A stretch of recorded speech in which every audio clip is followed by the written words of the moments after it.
My brother's fiance looked me dead in the eye at the rehearsal and said, "You don't fit the vibe, don't come tomorrow. No whisper, no shame, just a clean public cut." My brother didn't defend me. My parents stared at their shoes. I walked out of their dream wedding carrying the sting of every whispered laugh behind me. That night, I didn't beg or argue. I drove home, tore off the dress that still smelled of their flowers, and made one phone call that changed everything. Their big day never even began. Before I tell you the rest, tell me, where are you listening from, so I know I'm not alone. And when you've heard my story, tell me, what would you have done in my place? I grew up in a house where silence spoke louder than any apology. My mother, Sylvia, believed that peace was more important than truth, and my father, Richard, believed that silence was peace.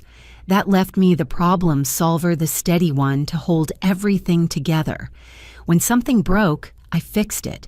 When Aaron failed, I covered for him. It was never a question. It was my role. Aaron was the golden child, the one with the easy grin and the bad timing that everyone forgave. He could forget birthdays, crash cars, lose jobs, and somehow it was always just a phase.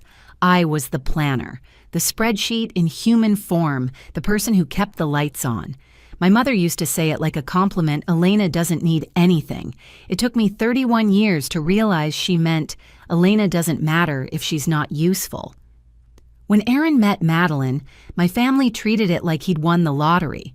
She was polished, photogenic, the kind of woman who spoke in curated sentences and smiled only when someone was watching.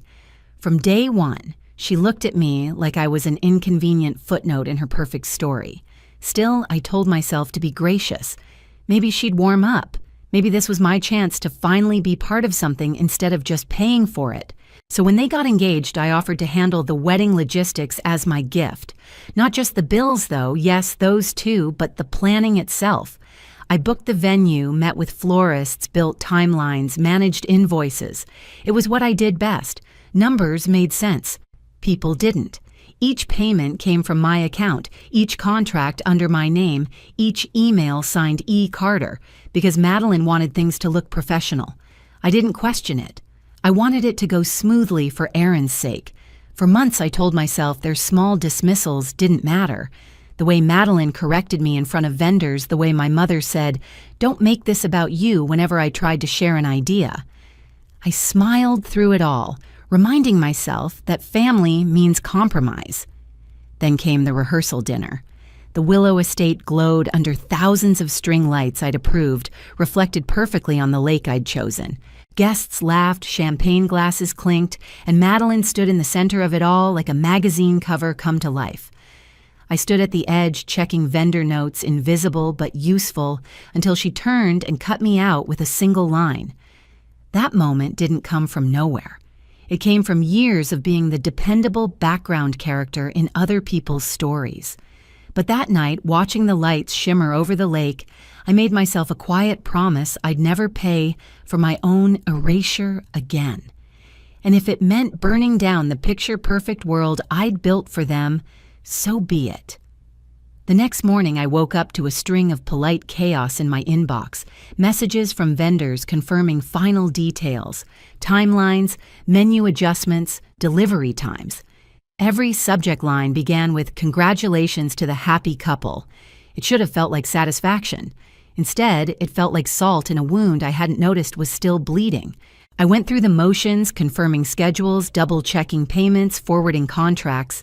My name sat at the bottom of every email like a ghost no one wanted to see. I told myself I was just finishing what I started. But when I called the venue to verify the head count, the coordinator hesitated.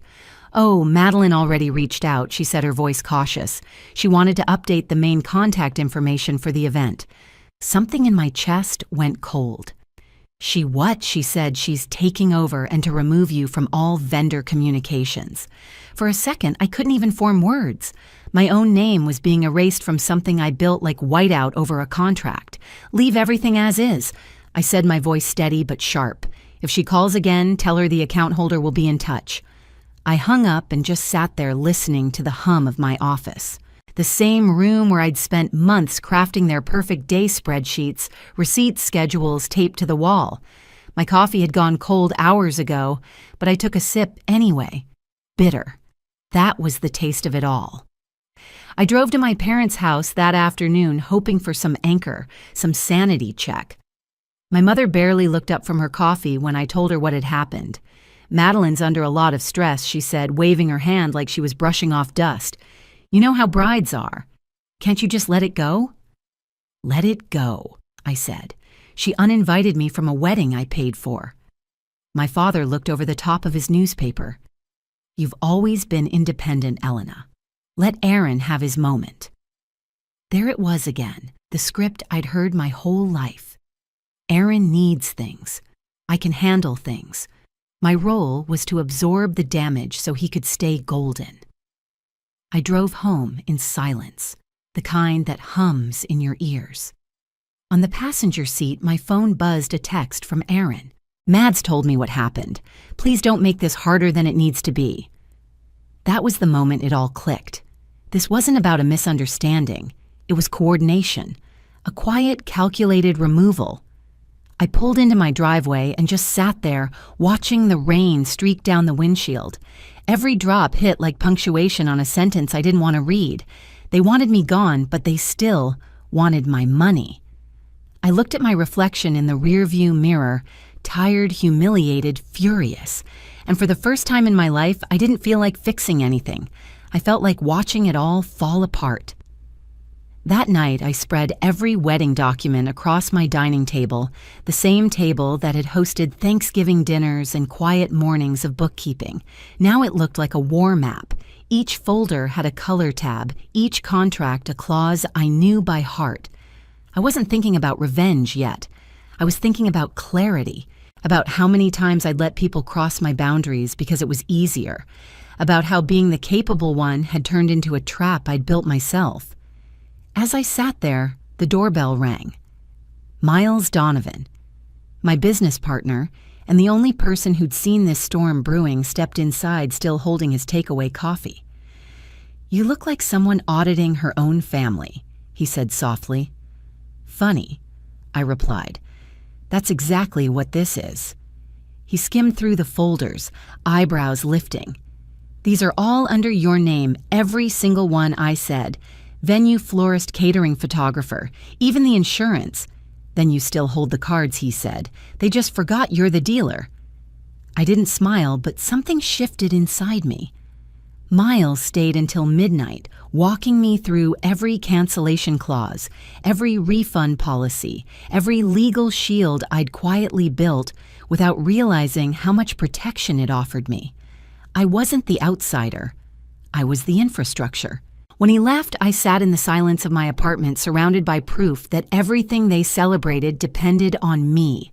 My phone buzzed with missed calls from Aaron, then from Madeline, then from my mother. I didn't pick up. Instead, I saved their messages, each one a record of how easily they expected me to fold. At 6:00 a.m., I brewed a fresh pot of coffee and began making calls.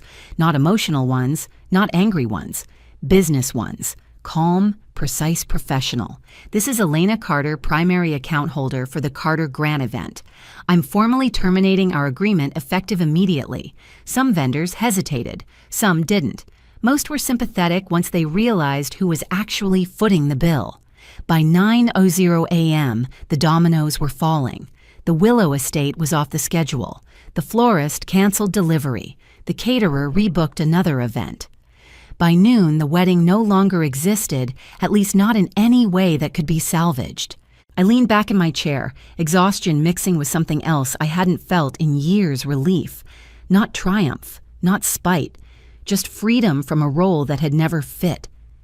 My phone lit up again, Aaron's name flashing on the screen. I didn't answer. The calls would keep coming. The panic would grow, and for once I wasn't going to stop it. The storm hit faster than I expected. By Saturday morning, the day of the wedding, my phone was already vibrating across the counter before I'd even finished my first cup of coffee. Unknown numbers, voicemails, messages stacking one over another. I didn't answer a single one. Outside, the city was quiet. Light rain misted the glass of my apartment windows, soft and steady. For the first time in months, I wasn't rushing anywhere. I wasn't fixing anything. I just stood there barefoot on the tile, listening to the sound of my phone buzzing itself breathless. At 9:12 a.m., someone pounded on my door. I didn't have to check the peephole. I already knew. When I opened it, my family filled the doorway like a storm cloud. My mother's lipstick was smudged. My father's tie was loose and uneven. Aaron's face was pale beneath the frantic blush of stress. And behind him, Madeline, perfect curls, slightly frizzed from the rain mascara, bleeding just enough to ruin her perfection. "What did you do?" she demanded before I could speak. Her voice cracked on the word "you." I didn't answer. I stepped aside just enough for them to come in. They did, stomping past me like an intervention team. My apartment smelled like coffee and quiet defiance. "The vendors are refusing to show up," Aaron said, his voice breaking between anger and disbelief. "The venue's locked, the caterer isn't answering, and what the hell is going on, Elena?" I took my time setting my mug down. "They're not refusing," I said evenly. "They're following instructions." Madeline's jaw dropped. "You canceled our wedding." "Our wedding?" I echoed softly. "Funny. I thought you said I didn't belong there." Her eyes flashed. "You can't just— This is insane. We have 150 guests arriving in 2 hours." I met her gaze, calm as a still lake. "You have 150 guests and no wedding. That's what happens when you erase the person who paid for it." Aaron rubbed his forehead like he was trying to massage sense into the moment. "You're being petty." "No," I said. "I'm being done." Madeline's voice turned sharp, desperate. "You can't do this. You signed contracts." I walked to the table and tapped the thick binder sitting there, the same one I'd carried out of the rehearsal. "Yes, I signed them. Not you. Every contract, every payment, every receipt is under my name, and every single one included a cancellation clause. I didn't even lose money." My mother finally spoke, voice trembling between fury and pleading. "Elena, be reasonable. People have flown in from across the country. This is Aaron's wedding." I turned to her. "And yesterday when I said I was being pushed out of it, you told me to be the bigger person. This is me being the bigger person. I didn't show up to ruin anything. I just stopped funding my own humiliation." The room went quiet. The rain outside grew heavier, tapping against the windows like an impatient clock. Aaron finally looked at me, eyes red. "I never wanted this." "Didn't you?" I asked. "You watched it happen. You let her speak to me that way. Let Mom excuse it. Let Dad look away. You didn't want to stop it because it was easier to let me take it." He swallowed, hard guilt flickering across his face. Madeline reached for his arm, but he pulled slightly back, just enough for her to notice.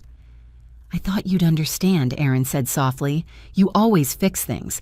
That's the problem," I said. "You all assumed I would." Madeline suddenly stepped closer, voice cracking. "Elena, please, we can fix this. Just call them. We'll make it right. You can come to the wedding. Sit wherever you want." Now it was my turn to laugh. Quiet, not cruel, just tired. Now I'm invited after all this. She blinked fast, mascara pooling under her eyes. "I didn't mean it the way it sounded. You meant every word I said. You wanted the money, not me." My father finally set down his hands, voice low. "Elena, enough. You've made your point." "Have I?" I asked. Because the point was never about the money. It was about respect. And apparently you all needed a financial disaster to notice the difference. Silence again, except for the sound of Madeline's soft sobs muffled behind her hands. Aaron looked at me. Really looked for the first time since we were kids. The realization on his face wasn't anger anymore. It was shame. He said quietly, "So, it's really over." I nodded. "For you, maybe. For me, it's just beginning." He opened his mouth like he might argue, then shut it again. The weight of his own silence seemed to press down harder than any words I could have thrown, when they finally left the door closed with a final heavy sound. I stood there for a moment staring at it, then turned back toward the window. Through the glass, I could see the gray skyline blurred by rain. Somewhere across town, 150 guests were probably checking their watches, wondering why the ceremony hadn't started. I poured myself another cup of coffee, steady hands this time, and sat on the couch, listening to the hum of quiet justice. My phone buzzed again and again, each vibration softer, more frantic, then finally, still. Later that night, I heard from Miles. "You good?" he asked over the phone. I looked around my apartment, clean, calm, peaceful. For the first time in a long time, I said, "Yeah, I am." The next morning, headlines in the local society pages read, "High-profile lake, wedding canceled, last-minute vendors blame miscommunication." But I knew better. It wasn't miscommunication, it was revelation. The kind that costs you everything fake and gives you back everything real. 3 months later, summer was already fading when the second wedding happened. Smaller, quieter, stripped of everything that used to scream perfection. Aaron and Madeline finally married in a local restaurant. No lake view, no string quartet, no curated floral arch. Just a few tables, a simple meal, and bills they paid themselves. I went, not out of obligation, but because the anger had cooled into something cleaner boundaries. They'd invited me properly this time, handwritten card and apology from Aaron tucked inside. "You were right. I should have stood up for you. It wasn't everything, but it was enough."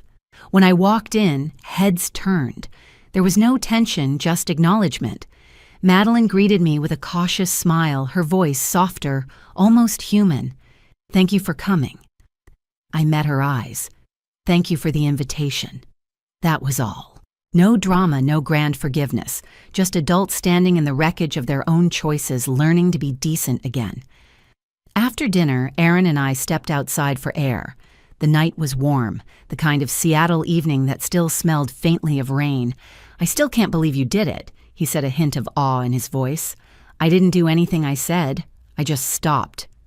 He nodded slowly, understanding, settling into his expression. It needed to happen.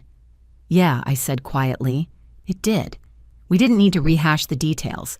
He'd learned the hard way that money doesn't buy loyalty, it exposes it. Later that week, I used part of the refunded deposits to take a solo trip to Italy. No schedules, no family obligations, just me, my passport, and the kind of silence that finally felt earned. I spent mornings sipping espresso on quiet terraces, watching strangers laugh, realizing I didn't owe anyone a single explanation for my peace. When I got back, I moved my business to a smaller office closer to home.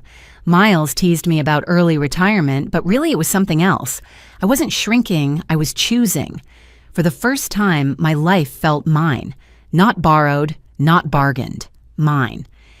If you've ever been the person holding everything together while everyone else tears you down, listen closely. Walking away isn't cruelty. It's clarity. So tell me, have you ever stopped fixing and finally started living? That day taught me something no textbook ever could love without respect is just manipulation dressed in family colors. You can give people everything, time, money, loyalty, and they'll still treat it like air until it's gone. So if you're watching this, wondering when it's okay to stop giving, this is your sign. Walk away. Let them face the silence they built. If this story hit close to home, tell me where you're listening from and what you'd have done in my place. Subscribe for more stories of betrayal, justice, and quiet strength.